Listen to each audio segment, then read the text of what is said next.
level. This is why.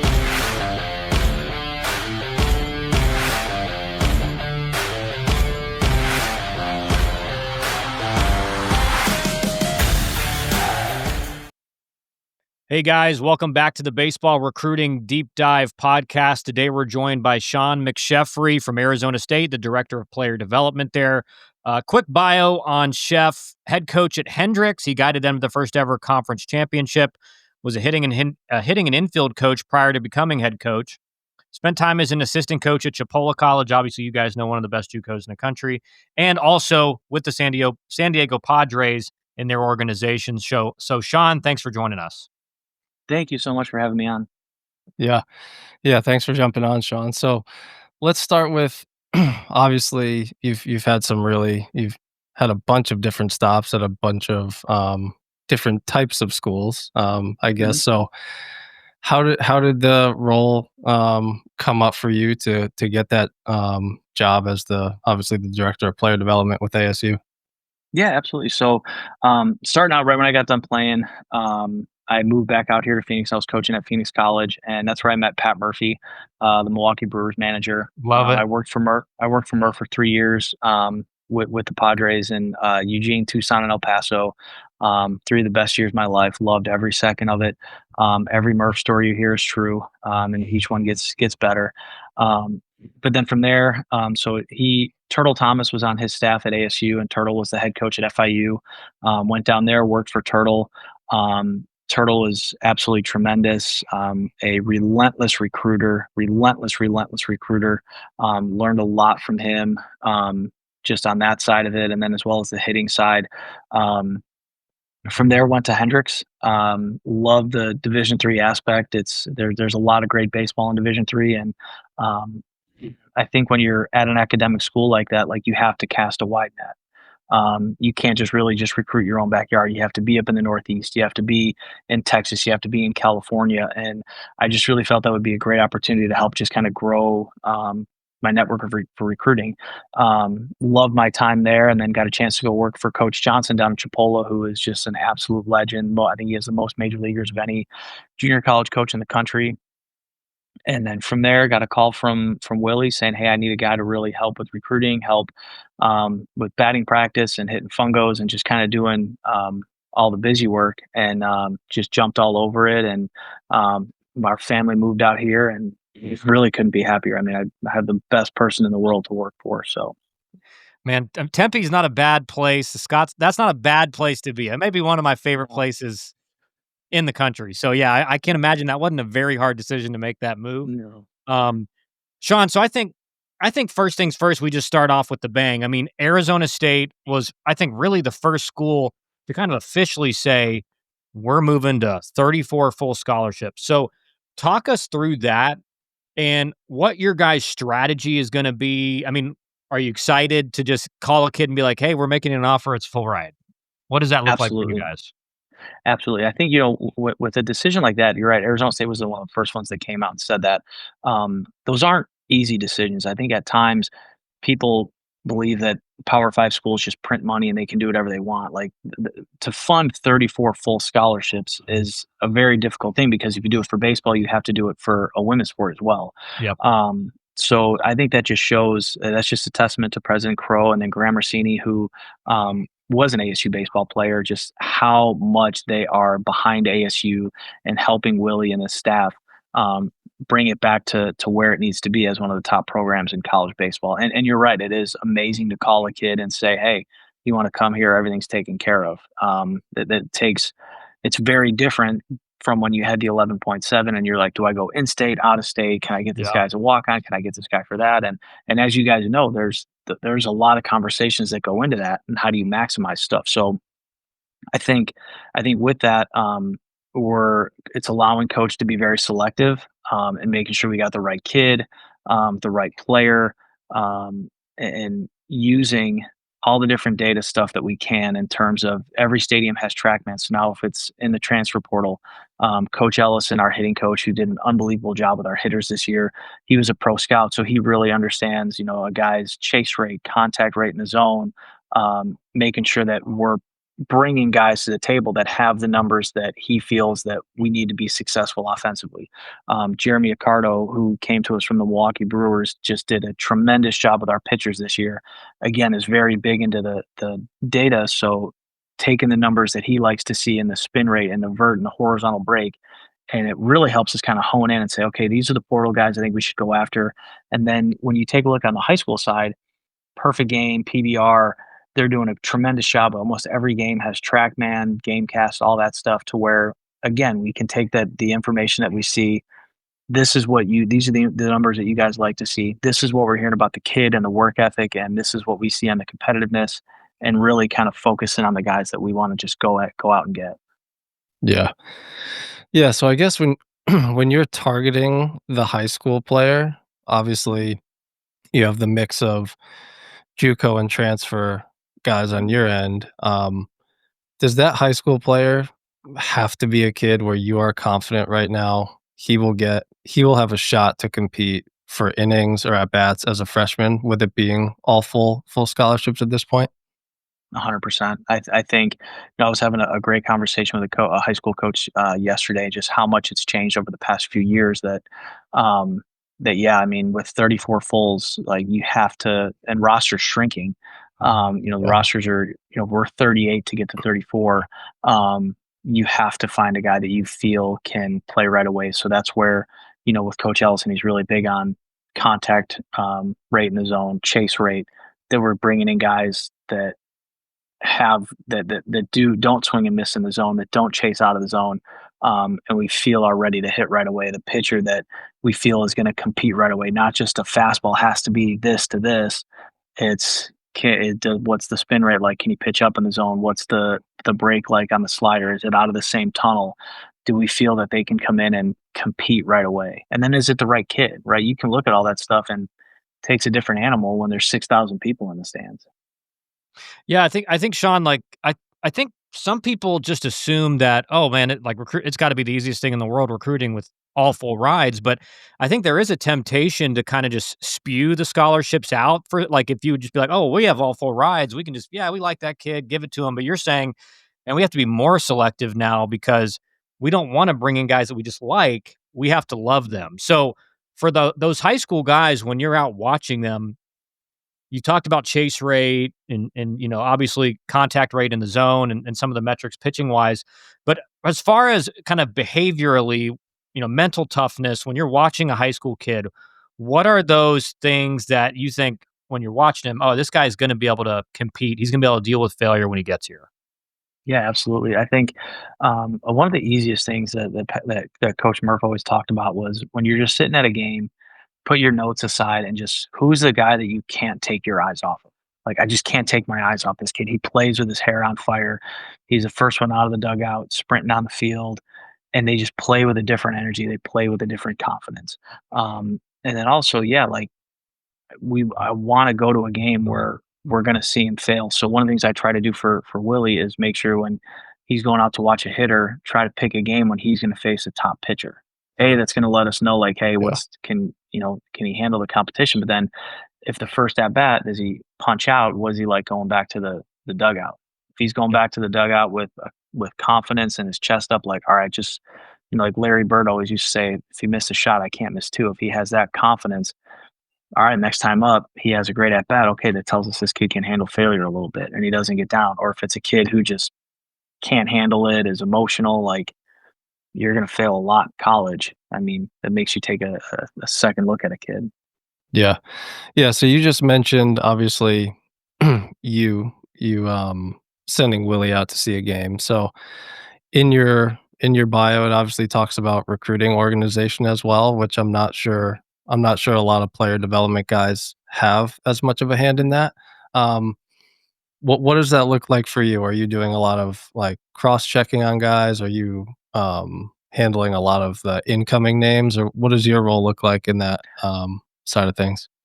Definitely a ton of cross checking. Really just trying to create Jaffe and I together, we try to create just like a filter to where we're bringing the top high school guys to coach, not just the biggest names, but like, what are we hearing about this kid? If Yep. if there's a player, can you call every high school coach in this conference? Hey, who are the best players out there? And all of them say this kid. Okay, well, what do you like about him? What makes him special? The kid is he's just tougher than nails. He plays with his hair on fire. Awesome. Like to Willie and to us, like that means more than like, oh my gosh, the bat speed is electric and Right. blah blah blah. Just finding the guy that is just everybody's saying like he just won't be denied. So I didn't mean to kind of get off topic, but like in my role, it's yeah, it's doing a lot of cross checking, a lot of cross checking, double and triple checking when coaches are going out, making sure that we're having them go watch games where that pitcher is going to face some better hitters or that hitter is going to face some pretty good arms to see like, hey, are they ready to go right now? Like if they're going to a game and the kid's going to be a freshman that next coming year and he's getting 88 blown by him, well, you have to sit down and have a talk because that's just probably not going to work, Yeah. right? And then the biggest thing for pitchers, I know there's a lot of metrics and all that's phenomenal. Does he fill up the zone? Like you got to have guys that fill up the zone. So, but yeah, in my role, it's a ton of cross checking. It's organizing where are we going, why are we going there.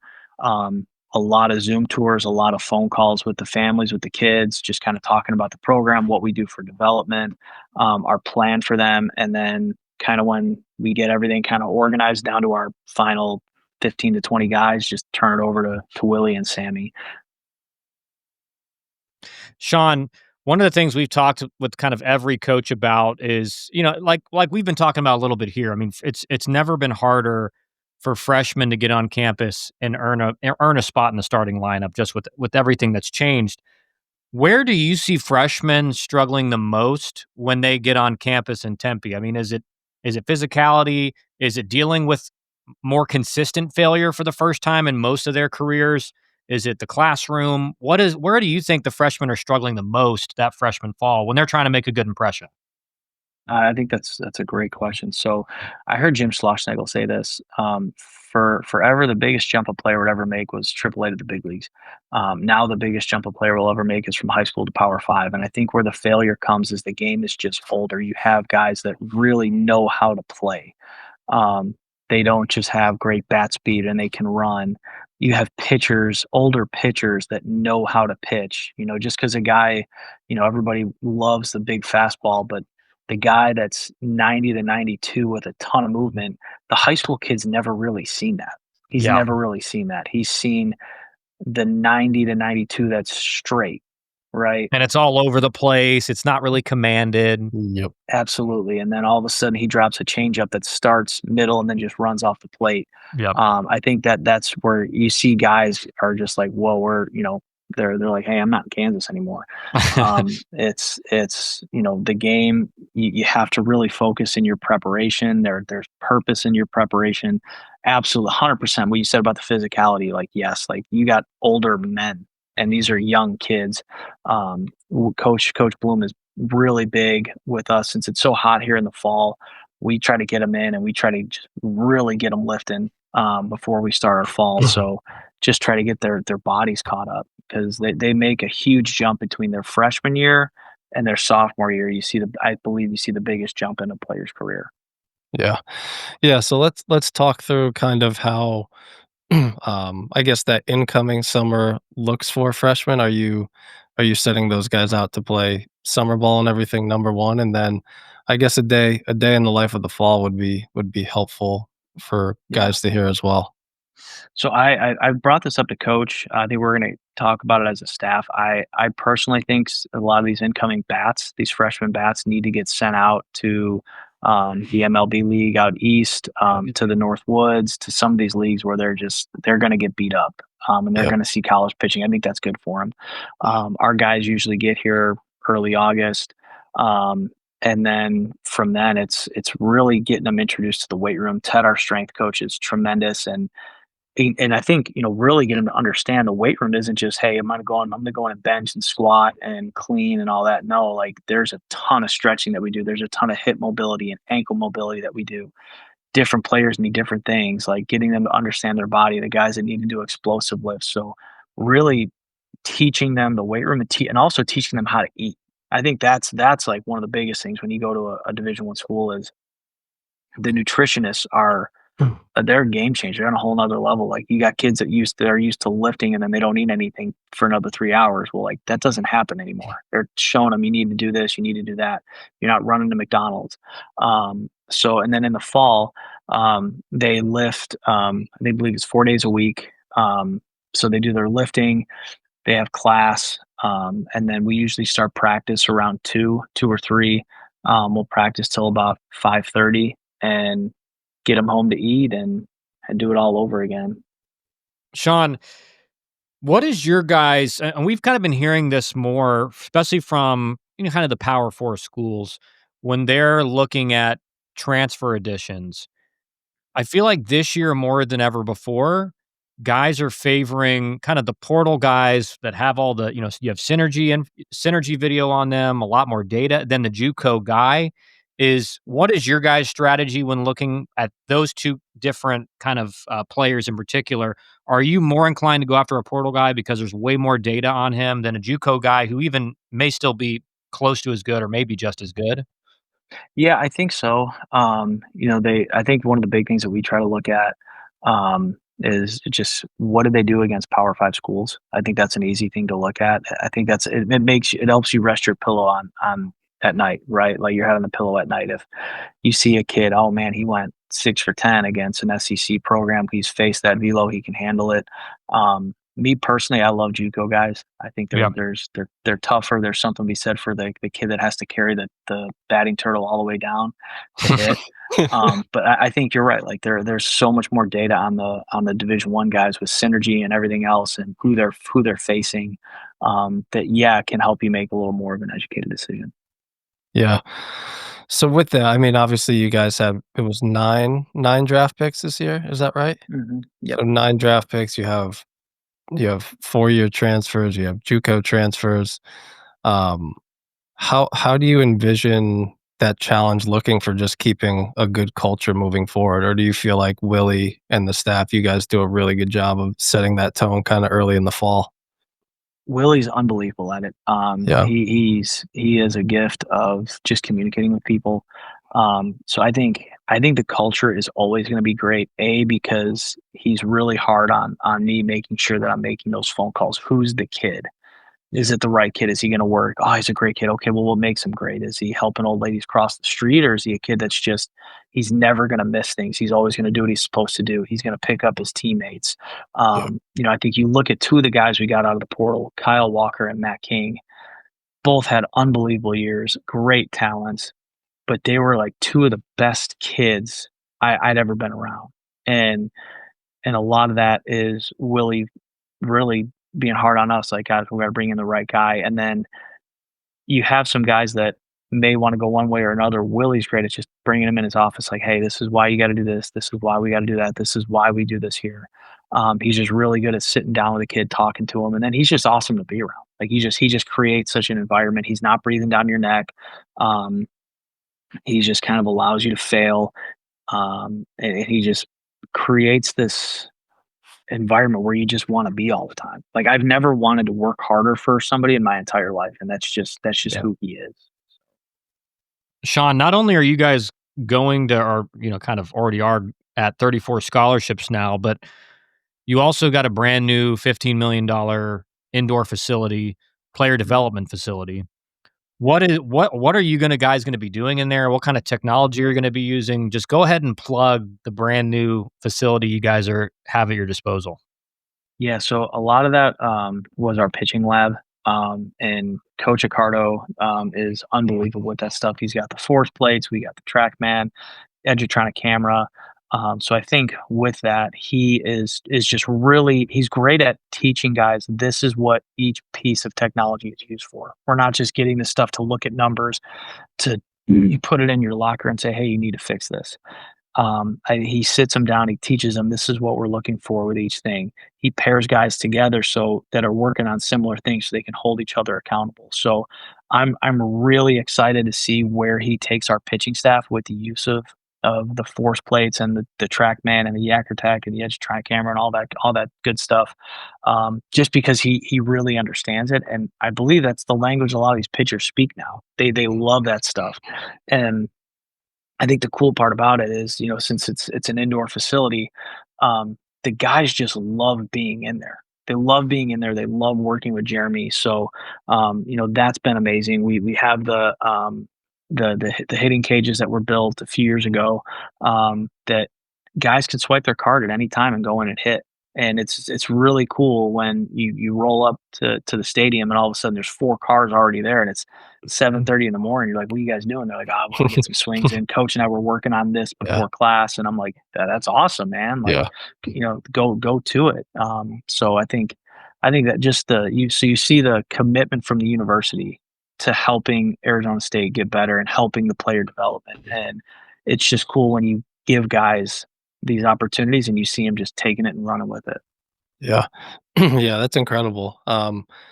So I think the player development role has become more, I guess, frequent over the last 5 years or so from what I've seen.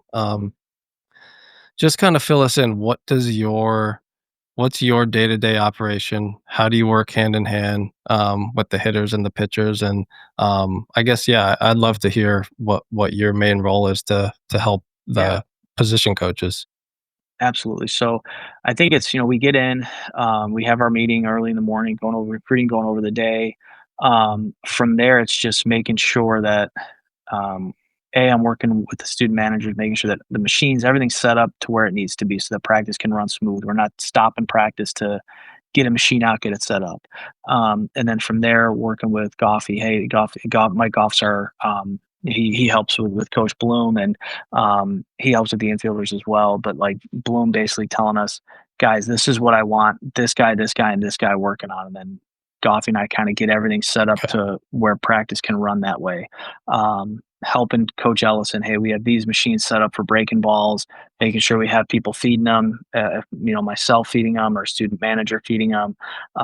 He may say, hey, I want you to take this guy off to the side and do soft toss, just basically making sure you're an extra set of hands for these Yep. guys so they don't ever feel, I guess we don't ever want our coaches to feel overwhelmed because as you know, the recruiting side of it too, like when you're in a recruiting period, they may say, "Oh man, I got to go see this guy. I got to go see that guy," and we got to make sure that practice is still being run smooth. We still got guys hitting ground balls, doing our drills the way that they're supposed to be done. And then the bulk of my job is in recruiting, just making sure that we're staying on top of stuff, staying in constant communication with the right people, making sure we're finding the right kids, and then just kind of constantly just bringing it to Coach Bloom. So. Sean, on the recruiting side, do you feel like now with all of these changes, like I'm hearing more and more of, coaches kind of, being more worried about players getting poached. All of a sudden, I was talking to a coach the other day and he's like, this school all of a sudden, is calling my recruit and this. How much more often do you feel like now more than in years past, you have to stay in way more constant communication, even with guys you have committed just out of fear that something like that's Yeah. going on? No, absolutely. I mean, people who don't think it's going on are naive. It just is, Yep. right? We know that coaches aren't allowed to call players, but we also know that a lot of them are. I mean, when you saw, the Nebraska football coach come out and flat out say, "I'm not going to televise my spring game. I don't want Yep. other schools watching my players." Yeah. Yeah. So that just shows you where we're at in college sports. So yeah, and I think, yes, you have to stay in constant communication. You're constantly talking as a staff.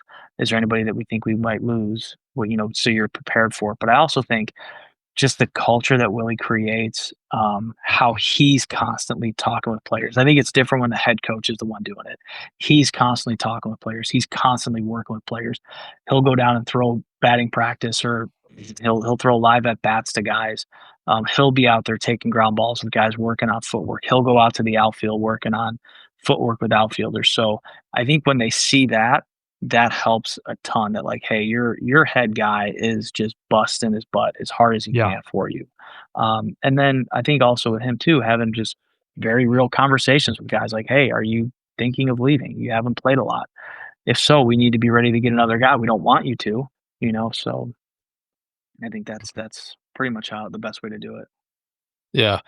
So how frequently are you guys kind of in communication? I know you mentioned having kind of those daily meetings, but how frequently are you guys talking about, hey, we need a shortstop for next year, or hey, we're good at this position. We might need a 27 shortstop, whereas we thought it might be more of a transfer situation in that class. Is that a daily thing for you guys, would you say? Yeah, it's a daily thing. I think, and for high school kids, a lot of them don't understand. Like we 100% may be all in on a guy, a high school guy. Yeah. We want this guy. We want this guy. We love this kid. And then all of a sudden, literally two portal guys that are freshmen fall in your lap that like you can't pass on. Yep. Right now, all of a sudden, that changes your high school recruiting. And then on the flip side of it, a high school kid may kind of get worried. Oh, I saw this school and get a lot of guys in the portal. Well, there's a big difference between getting juniors and seniors in the portal and freshmen and sophomores in the portal, right? If you get juniors and seniors, your roster is not clogged and you're still banking on that high school guy coming in and playing. If you're getting freshmen and sophomores, then it kind of log jams your roster a little bit. So there's Yeah. no right way to do it. I think you always want to kind of be balanced. And again, that's why we're having those conversations every day. If we commit this guy, what does this do to this incoming guy? If we go and get this guy, okay, he's gone after a year and this guy's still going to be our guy. So it Yeah. is constant communication trying to work through the roster.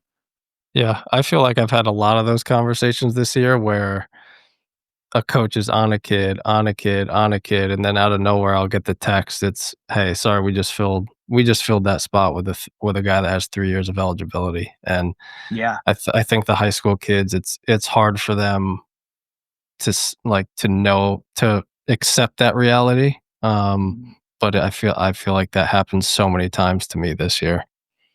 It happens a lot. And I also think, the one good part about all of this, I think it's going to force kids to go to some mid-major programs with some absolutely tremendous coaches, Yep. right? There are some tremendous, and people call it mid-major. Like, I don't really, like, I don't want to say I don't Coastal that's Carolina didn't look like a Coastal mid-major. Coastal Carolina, Murray State. I know a player over at Murray State, and he loves it there. Like Yeah.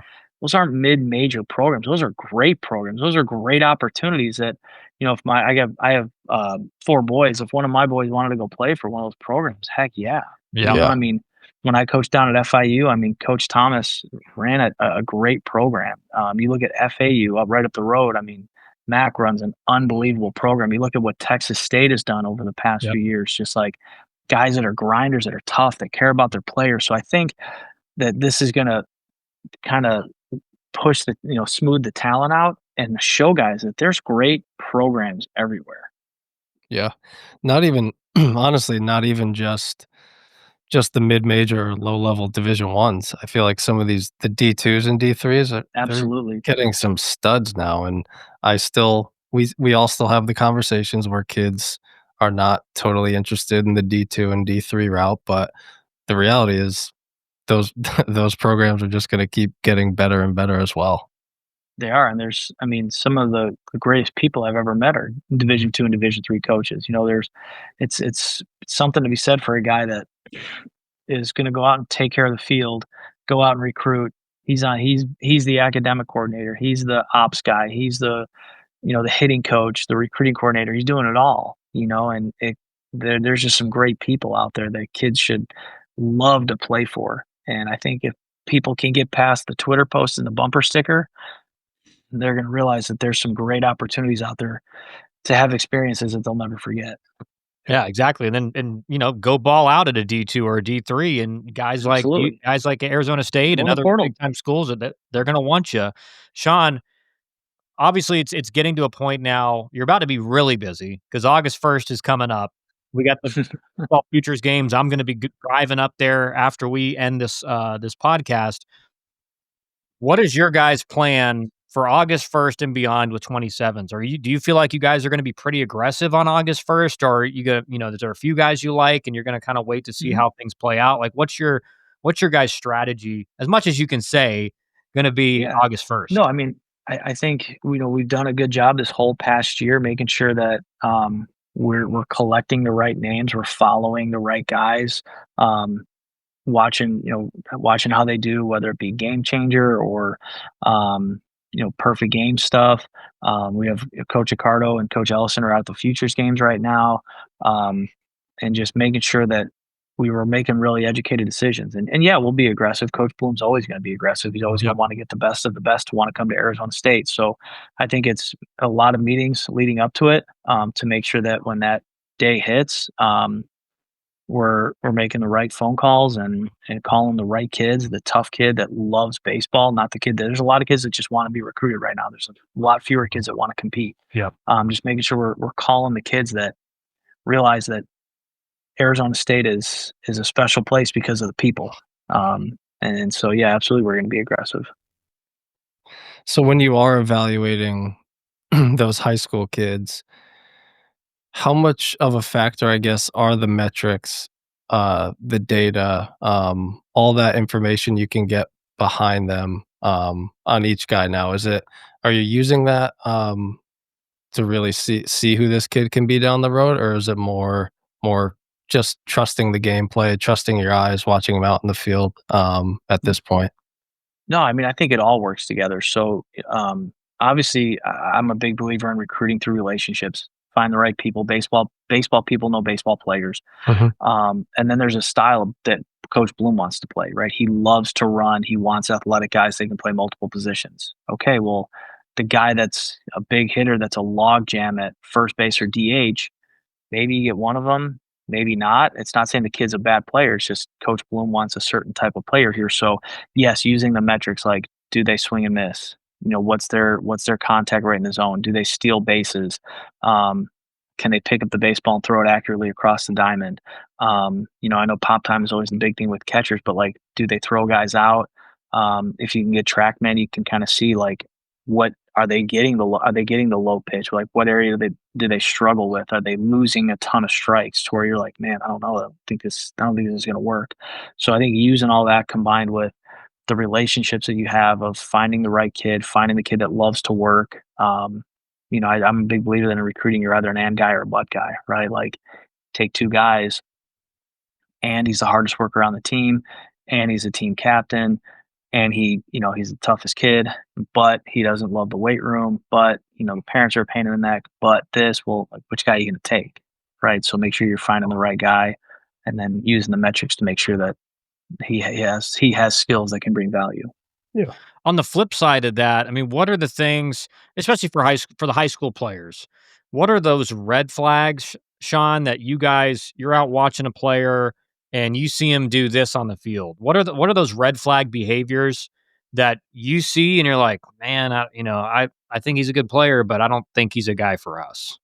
I think just lack of hustle. I mean, if you don't love it, like if you love it, you're going to be hustle around. Lack of hustle, the guy that doesn't want to hustle down the line, the guy that just got out and is dragging his head and he's the last guy out on the field. I always like to peek in the in the dugout, to see, like, is he a guy that's interacting with his teammates, or is he kind of sitting down there by himself? Maybe they've taken a big lead and they're putting somebody else in. Is he up on the top step cheering that guy on, or is he sitting down away, not doing anything, not caring? How they interact with their parents, right? I mean, and also watching the parents. I mean, parents are a big factor now, right? I don't think they realize how much of a factor they are in recruiting. Is it the parent that is just overbearing and crazy and yelling at the umpire? Well, like, who wants that in their program? Yep. So yeah, I think definitely the lack of hustle, the body language, the parents, all that sort of stuff are red flags. Yeah. Yeah, so obviously we're coming down to the wire here for a lot of these, the 26 class at least, finishing up by the end of this fall. So there's less offers out there. There's less spots for high school kids.